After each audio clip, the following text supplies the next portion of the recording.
Akil Sharma from JSW Energy, Barmer Limited. We had invited by CERT-In and C-DAC for the Level 1 training program for the IoT sensors.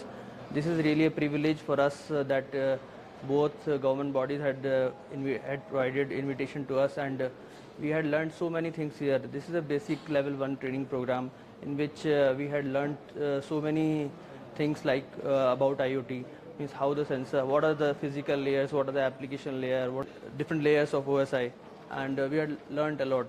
We had learned about cybersecurity also, about the IoT sensors and all.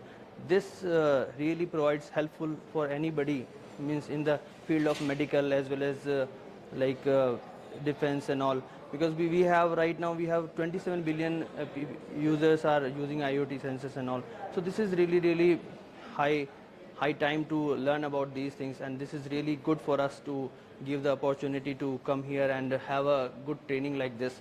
So we really thankful to both the bodies like CERT-In and C-DAC.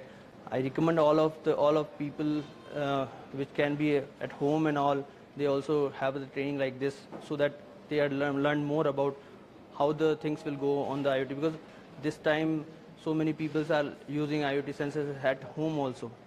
So thank you once again.